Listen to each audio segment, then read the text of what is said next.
दोस्तों आज हम एक ऐसी औरत की कहानी एक्सप्लेन करने वाले हैं जो कि दूसरे मर्दों के साथ रात बिताती है। दोस्तों ये एक ऐसी मूवी है जिसके बारे में आपको इंट्रो में ज़्यादा कुछ बता ही नहीं पाऊंगा, क्योंकि ये मूवी इतनी सस्पेंसफुल है कि थोड़ी जानकारी भी मूवी की ट्विस्ट ख़त्म कर सकती है। बस इतना बता सकता हूँ कि ये पूरी मूवी बस एक रात की है और दिन होते होते पूरी मूवी ख़त्म हो जाती है। ये मूवी उन लड़कों या लड़कियों को ज़रूर देखना चाहिए जो कि पराये मर्द या औरत के साथ संबंध बनाने की सोच रहे हैं। तो चलिए शुरू करते हैं। तो कहानी की शुरुआत में हमें शैनी नाम की एक शादीशुदा लड़की को दिखाया जाता है। उसका हस्बैंड का नाम है रेजी, जो अभी दूसरे शहर में जॉब करता है। फिलहाल शैनी अपने बॉयफ्रेंड किरण से फ़ोन में बात कर रही है। मतलब शैनी का अफेयर किरण के साथ होता है, जो कॉलेज डेज में उसका जूनियर था और अब वो उसका बॉयफ्रेंड है। जब भी टाइम मिलता शैनी किरण को रात के वक्त अपने घर पर बुला लेती है। अब किस लिए बुलाती थी ये तो आप लोग समझ ही रहे हो। फिलहाल किरण शैनी से रिक्वेस्ट करने लगता है कि आज रात हम दोनों मुलाकात करते हैं, लेकिन शैनी उसे मना करने लगती है क्योंकि उसकी अभी पीरियड्स चल रहे हैं। यहाँ किरण शैनी से कहता है कि इतने दिन वेट करने के बाद जब हम दोनों मिलेंगे तो दूसरे दिन पुलिस स्टेशन पर एक रेप केस जरूर दर्ज होगा। इस बात पर शैनी मुस्कुराती है और उसे बताती है कि फिर तो मुझे संभल के रहना पड़ेगा। खैर ये दोनों बहुत देर तक ऐसे ही रोमांटिकली एक दूसरे से बात करते रहते हैं। अब हमें शैनी के परिवार को दिखाया जाता है, जहां उसकी सास, ससुर और उसका एक छोटा बच्चा भी होता है। यहाँ पर हमें एक और बात भी मालूम पड़ता है। उनके यहाँ कोविड का टाइम चल रहा है तो काफ़ी जगह पर लॉकडाउन होता है। शैनी की सास बीमारी और बुढ़ापे की वजह से बिस्तर के हवाले हो चुकी होती है। उनकी देखरेख करने के लिए इन्होंने एक लेडी केयरटेकर को भी रखा होता है, जिसका नाम होता है रीटा। रीटा सुबह से लेकर रात तक इस बुढ़िया की केयरिंग करती रहती है। शैनी की सास ना तो कुछ बोल पाती है और ना ही हिल पाती है। उसका हर काम सब कुछ बिस्तर में होता है। शैनी के ससुर का नाम होता है कुट्टी चंद, जो अपनी पत्नी से बहुत प्यार करता है। कुट्टी चंद की एक आंख डैमेज होता है, मतलब कि उसे ढंग से नजर नहीं आता और उसे थोड़ा बहरापन भी होता है, जिसकी वजह से वो ठीक से सुन भी नहीं पाता। ऊंचा बोला जाए तभी उसको सुनाई देता है। जब भी कुट्टी चंद को टाइम मिलता वो अपने पत्नी के पास बैठकर काफ़ी सारी बातें करते रहता था, उसका मन बहलाने के लिए। लेकिन शैनी को अपनी सास की सेवा करना बिल्कुल भी पसंद नहीं था। उसी ने ही उस केयरटेकर को रखा होता है। वो तो बस 24 घंटे अपने बॉयफ्रेंड के साथ कभी कॉल में तो कभी वीडियो कॉल में रोमांस करती रहती है। जब शैनी की पहली पहली शादी हुई थी तब वो अपनी सास की सेवा करती थी और रेजी ने शैनी से इसीलिए शादी की होती है ताकि शैनी रेजी की माँ की देखभाल करे। लेकिन कुछ दिन करने के बाद शैनी को ये काम बिल्कुल भी पसंद नहीं आता और शादी से पहले शैनी जॉब भी किया करती थी। लेकिन अब शैनी के पास इतनी फ्रीडम नहीं होती और वो यही सोचकर अफसोस करती रहती है। खैर एक रात रीटा शैनी से अपनी सैलरी मांगने के लिए आती है और परमिशन मांगने लगती है कि कुछ दिनों के लिए लॉकडाउन हटा दिया गया है तो मैडम मैं अपने घर जाकर आती हूँ। पता नहीं कब ये लोग दोबारा लॉकडाउन लगा देंगे। अगर अभी नहीं जाऊंगी तो पता नहीं कब जा पाऊंगी। लॉकडाउन खत्म होने के बाद मैं वापस दोबारा जरूर आऊंगी। अब शैनी ना चाहते हुए भी रीटा को उसकी सैलरी देने लगती है। वो यही सोचने लगती है कि अगर रीटा चली गई तो कौन उसकी सास की सेवा करेगा। लॉकडाउन होने की वजह से कोई भी दूसरा केयरटेकर नहीं मिलेगा। खैर दूसरे दिन से शैनी और कुट्टी चंद उसकी सास की केयरिंग करने लगते हैं। शैनी हल्के से कुट्टी चंद की हेल्प करती रहती है और कुट्टी चंद ही अपनी बीवी की साफ सफाई करता है। शैनी के सास के पास से बहुत ही बुरी बदबू आने की वजह से वो ढंग से खाना भी पका नहीं पाती और उसी तरह खा भी नहीं पाती। यहाँ वो खाना पकाते पकाते किरण से चैटिंग करती रहती है और यही सोचने लगती है कि कब इससे छुटकारा मिलेगा। तो शैनी डिसाइड कर लेती है कि अपने बेटे को अपने मायके भेज देगी। यही बात शैनी अपने बॉयफ्रेंड किरण को कॉल करके बताने लगती है। तो ये सुनकर किरण भी बहुत खुश होने लगता है। वो ये सोचता है कि अगर घर में ज़्यादा लोग नहीं रहेंगे तो वो हर रात उसके घर आ सकता है। आज रात ये दोनों मिलने का प्लान करते हैं। शैनी भी इसके लिए ओके कह देती है। उसके बाद शैनी अपने बेटे को अपने मायके ले जाने लगती है। उसी किसी जगह पर किरण अपने दोस्तों के साथ चाय पीते हुए गपशप कर रहा था। जब उस रास्ते से शैनी गुजर रही होती है तो किरण का एक फ्रेंड शैनी के बारे में कुछ बुरा बोलने लगता है कि ये शैनी तो कोई मामूली चीज़ नहीं है बेटा। मैंने सुना है काफ़ी सारे लोग उसके साथ संबंध बना के रखा है। एक रात मैथ्यू को मैंने शैनी के घर में जाते हुए देखा। वो आम के पेड़ के जरिए से शैनी के घर में जाया करता था। लेकिन किरण को इसके दोस्तों की बातें बिल्कुल भी पसंद नहीं आती। यहाँ किरण शैनी की तरफदारी करने लगता है कि शैनी ऐसी लड़की नहीं है। अब इसी बातों ही बातों में कुछ ज़्यादा झगड़ा होने ही वाला होता है। तभी किरण का बेस्ट फ्रेंड केविन किरण को साइड में लाता है और उसे कहता है अरे यार उसकी बातों पर ध्यान मत दो, वो बस जानबूझकर ऐसा कह रहा है। मतलब केविन को किरण के बारे में ऑलरेडी पता होता है कि किरण और शैनी का चक्कर चल रहा है। खैर रात होने के बाद शैनी किरण को कॉल करके अपने घर पर बुलाने लगती है कि इस टाइम पर मेरे घर पर आ जाओ। तो किरण अपने फ्रेंड केविन के बाइक में शैनी के घर पर जाने लगता है। घर के पास पहुंचने के बाद किरण केविन को घर के बाहर ही रुकने के लिए कहता है। अगर कोई आएगा तो वो उसको सिग्नल देने के लिए कहता है। उसके बाद किरण शैनी के कमरे में जाता है। शैनी ने ऑलरेडी किरण के लिए पीछे का दरवाज़ा खुली रखी होती है। बहुत दिनों बाद इन दोनों की मुलाकात हुई होती है, इसलिए ये दोनों खूब सारी बातें करते हैं और फिर एक दूसरे के साथ इंटीमेट भी होते हैं। कुछ देर बाद जब वो दोनों बैठे हुए होते हैं तब अचानक से किरण शैनी से पूछने लगता है कि तुम्हारे पास से इतनी बदबू क्यों आ रही है। शैनी बताने लगती है कि हमारी जो केयरटेकर थी वो अपने घर वापस चली गई। अब लॉकडाउन होने की वजह से कोई भी दूसरा केयरटेकर नहीं मिल रहा, इसलिए मैं मेरी सास की सेवा कर रही हूँ। वो बताती है कि किरण, मैं इन सब झंझट से बाहर निकलना चाहती हूँ, क्या तुम मेरी मदद करोगे? किरण पूछने लगता है कि क्या कहना चाहती हो। तब शैनी कहने लगती है कि मेरी सास जिस हालत में है इससे मेरी सास को भी तकलीफ है और उसकी वजह से हमें भी बहुत तकलीफ हो रही है। अगर वो मर जाएगी तो हम दोनों के लिए और अच्छा होगा। मेरी सास के मरने के कुछ दिन बाद मेरे ससुर जी भी दुखी होकर मर जाएंगे, तो तब हम दोनों हर रोज मुलाकात कर सकेंगे। ये सुनकर पहले तो किरण शॉक में रह जाता है, बहुत घबराने लगता है। शैनी कहने लगती है कि आज रात ही हम दोनों मेरी सास को मार देंगे। किरण पहले तो मना करता है, पर शैनी की बातें सोचकर वो भी इसके लिए हाँ कह देता है। इस तरह आधी रात को ये दोनों शैनी के सास के कमरे में जाते हैं। शैनी एक कपड़ा लेकर अपनी सास के गले में डालकर उसका गला घोंटने लगती है। किरण को भी मदद करने के लिए कहती है। उसी वक्त शैनी की सास जाग जाती है, अपनी आंखों से ये चीज देखती रहती है, लेकिन बेचारी चिल्ला नहीं पाती। बेचारी बुढ़िया मरते समय उसकी आंखों से आंसू निकलती है और कुछ ही समय में ये दोनों इस बुढ़िया को मार ही देते हैं। उसके बाद शैनी बाथरूम में आकर अपना चेहरा शीशे में देखकर बहुत रोने लगती है। उसको गिल्ट महसूस होने लगती है। वो कहते हैं ना, गलती करने के बाद पछतावा होता है, और उसे भी वही हो रहा था। शैनी के साथ किरण को भी अपने आप पर घिन आने लगती है। खैर, जब शैनी किरण के पास आती है तो किरण घबराते हुए शैनी से पूछने लगता है, क्या कोई प्रॉब्लम तो नहीं होगा? शैनी हौसला दिलाते हुए कहने लगती है, अरे घबराओ मत, हम दोनों नहीं फंसने वाले। सुबह होने के बाद पहले मैं मेरी सास के कमरे में जाऊंगी और जोर जोर से रोते हुए चीखने चिल्लाने लगूंगी। सारे लोग यही सोचेंगे तबीयत खराब होने की वजह से मेरी सास की डेथ हो गई है।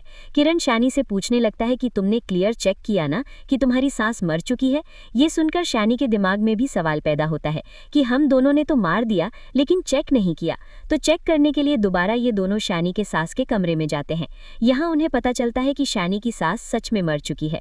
तो थोड़ा चैन की सांस लेकर जब ये दोनों उस कमरे से बाहर जाने ही वाले होते हैं, तभी शैनी ऑब्जर्व करती है कि उन्होंने जिस कपड़े से उसको मारा था वो कपड़ा नजर नहीं आ रहा। फटाफट से शैनी अपने कमरे में जाकर हर जगह पर उस कपड़े की तलाश करने लगती है, लेकिन वो कपड़ा कहीं पर भी नजर नहीं आता। शैनी सोचने लगती है कि शायद कुट्टी चंद ने उस कपड़े को निकाला होगा और उसने हम दोनों को भी देख लिया होगा। शक करते हुए शैनी कुट्टी चंद के कमरे में जाती है, लेकिन कुट्टी चंद तो आराम से सोया हुआ होता है, ऊपर से वो बहरा भी होता है। उसके कमरे में वो कपड़ा भी मौजूद नहीं होता। तो बाद में ये दोनों दोबारा शैनी के कमरे में आकर चैन की सांस लेते हैं।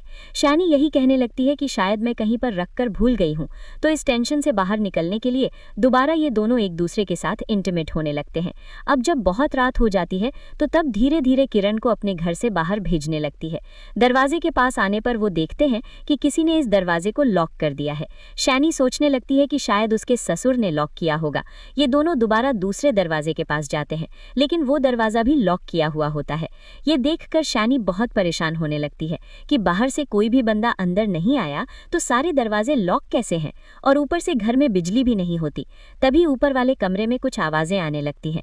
किरण और शैनी धीरे धीरे सीढ़ी चढ़ते हुए उस कमरे में जाकर हल्के से झांक के देखने लगती हैं। तभी एक दरवाजा शैनी के सर पर गिरने की वजह से शैनी सीढ़ी से नीचे गिर जाती है, जिसकी वजह से उसके सर पर चोट लग जाती है।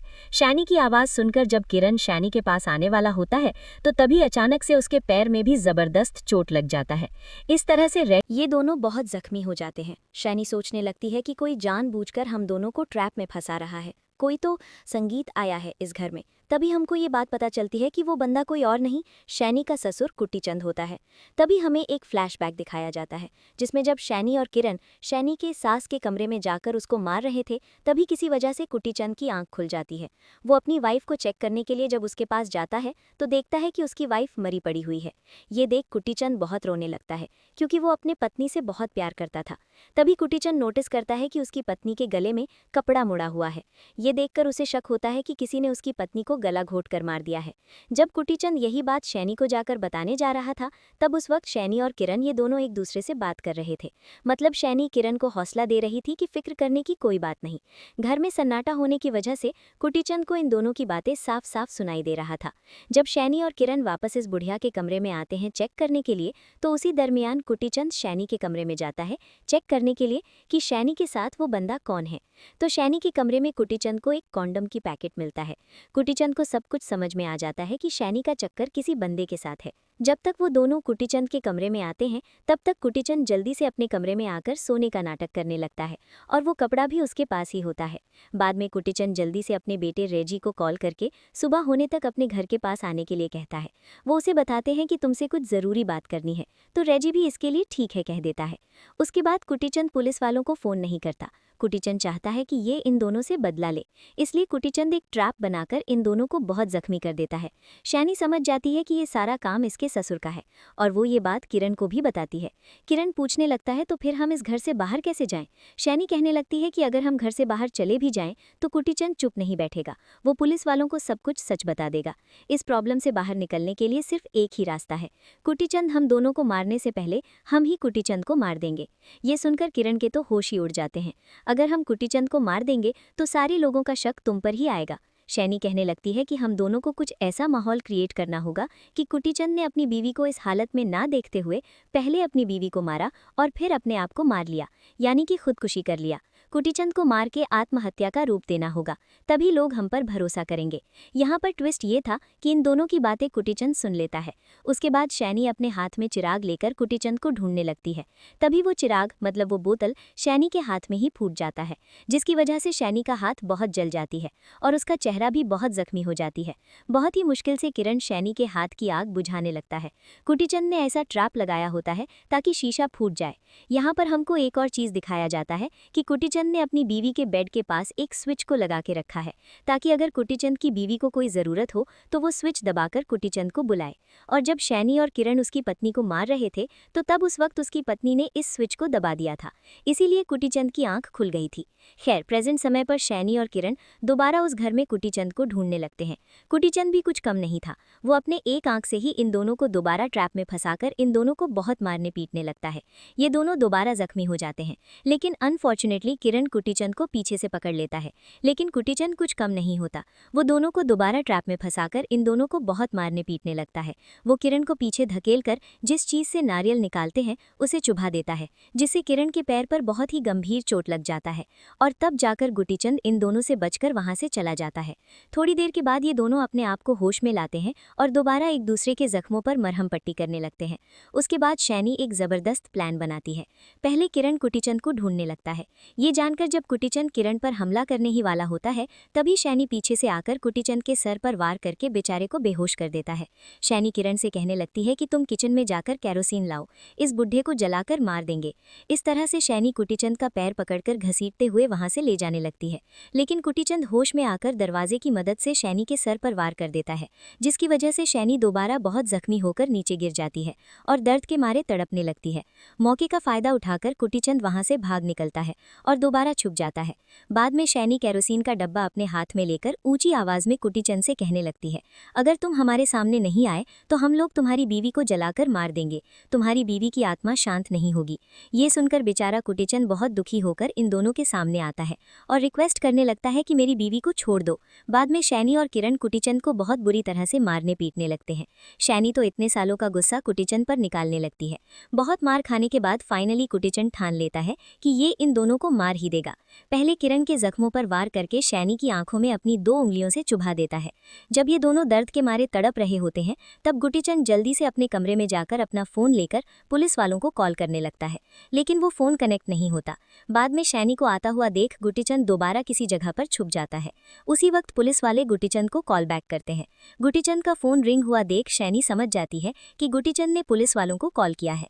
अब शायद थोड़ी देर बाद पुलिस वाले लोकेशन को फाइंड आउट करके यहाँ पर आ जाएंगे। पुलिस वाले आने से पहले हम दोनों को कुटीचंद को मार देना होगा। वो किरण से कहता है कि बाहर तुम्हारा फ्रेंड है ना, उसे जल्दी से कॉल करके घर के अंदर आने के लिए कहता है। लेकिन सारे दरवाजे तो लॉक है, वो अंदर कैसे आएगा। शैनी किरण से उसके दोस्त को घर के पीछे जाकर आम के पेड़ से वेंटिलेटर के जरिए से घर के अंदर आने के लिए कहती है। ये सुनकर किरण शॉक में रह जाता है, क्योंकि मूवी के स्टार्टिंग में किरण के दोस्तों ने ऐसा ही कुछ कहा था कि कुछ लोग आम के पेड़ के जरिए से शैनी के घर जाते हैं, यानी कि शैनी का संबंध सिर्फ किरण से ही नहीं कई और लड़कों से भी थी। फोन कट करके किरण शैनी को बहुत गालियां देने लगता है कि तुम मुझे धोखा दे रही हो। शैनी कहने लगती है कि मुझे तुम्हारी कैरेक्टर सर्टिफिकेट नहीं चाहिए, पहले ये सोचो कि इस प्रॉब्लम से कैसे बाहर निकले। खैर उसके बाद केविन शैनी के घर में आकर इन दोनों को जख्मी देख शॉक में रह जाता है। तभी कुटीचंद केविन के सामने आता है। वो समझ जाता है कि कुटीचंद ने ही इन दोनों की ये हालत की है। वो चाकू लेकर जब कुटीचंद को मारने जा रहा होता है तो कुटीचंद ऑलरेडी वहां पर तेल डाल चुका होता है, जिससे पैर फिसल के गिरकर केविन का पैर बहुत जख्मी हो जाता है। बाद में कुटीचंद केविन के सर पर जबरदस्त वार करके उसे पूरी तरह से मार देता है। ये देखकर शैनी बहुत घबरा जाती है। वो जल्दी से अपने कमरे में जाकर पहले अपने हस्बैंड रेजी को कॉल करके कहने लगती है कि आधी रात को कोई अनजान आदमी हमारे घर में घुस आया है। उसने पापा मम्मी को मार दिया और मुझे भी बहुत जख्मी कर दिया है। मैं बहुत ही मुश्किल से आपको कॉल कर रही हूँ, आप प्लीज तुरंत सुबह होने तक यहाँ पर आ जाइए। पुलिस वालों को भी कॉल कर दीजिए। यहाँ पर शैनी का प्लान ये था कि वो इस हादसे में किरण को फंसा देगी, लेकिन किरण उसकी बातें सुन लेता है और उसको बहुत मारता है। वो उसे कहता है कि मैंने तुमसे प्यार किया और तुम मुझे यहाँ पर फंसाना चाहती हो। दोनों के बीच हाथापाई होने के बाद शैनी बेहोश हो जाती है। अब यहाँ पर किरण ने सोचा था कि उसकी दोस्त केविन ने कुटीचंद को मार दिया होगा, इसलिए वो उसे देखने जाता है। लेकिन जब तक किरण कुटीचंद को फाइंड आउट कर लेता, उससे पहले कुटीचंद ने एक कमरे में ट्रैप बना चुका था। जब किरण उस कमरे में आता है तो गैस सिलेंडर उसके सर पर गिरकर उसकी मौत हो जाती है। उसी वक्त शैनी होश में आकर दोबारा कुटीचंद को मारने पीटने लगती है। इन दोनों के बीच दोबारा हाथापाई होती है। बहुत ही मुश्किल से कुटीचंद दरवाजे के पास पहुंचकर दरवाजे की लॉक खोलने लगता है। यहाँ उसने घर की चाबी अपने मुंह में छुपाई होती है। उसकी मदद से दरवाजा ओपन करके बाहर जाता है। उसी वक्त पुलिस वाले भी यहाँ पर पहुंच जाते हैं। तब तक सुबह भी हो जाती है। अब घर के सारे लोग तो जख्मी होते हैं। तुरंत एम्बुलेंस को बुलाकर उन्हें हॉस्पिटल पहुंचाया जाता है। उसी वक्त रेजी अपने घर वापस आता है। यहाँ का माहौल देखकर वो भी शॉक में रह जाता है। रेजी अपनी माँ को देखने के लिए उसके कमरे में जाता है। यहाँ पर कुटीचंद ने रात को हाथापाई के दौरान अपनी बीवी को साफ सुथरे कपड़े पहनाया था। उसके पास उसने कैंडल भी जलाया था, यानी कि अपने पत्नी के मर जाने के बाद भी उसका प्यार बिल्कुल वैसा ही था। खैर इसी के साथ ये कहानी यहीं पर खत्म हो जाती है। दोस्तों हमें इस कहानी से कुछ चीज़ों की सीख मिलती है।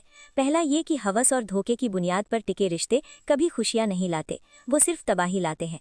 शैनी ने अपनी 2 पल की आज़ादी के लिए जिस घर को शमशान बनाया, अंत में उसी आग में वो खुद भी जलकर राख हो गई। और दूसरा ये कि पाप का घड़ा जब भरता है तो कुदरत इंसाफ करने के लिए किसी न किसी को जरिया बना ही लेती है, चाहे वो एक अंधा और लाचार बूढ़ा ही क्यों ना हो। दोस्तों कैसी लगी आपको ये कहानी? उम्मीद करूंगा कि आपको ये कहानी पसंद आई होगी। मिलते हैं एक और अनोखी कहानी के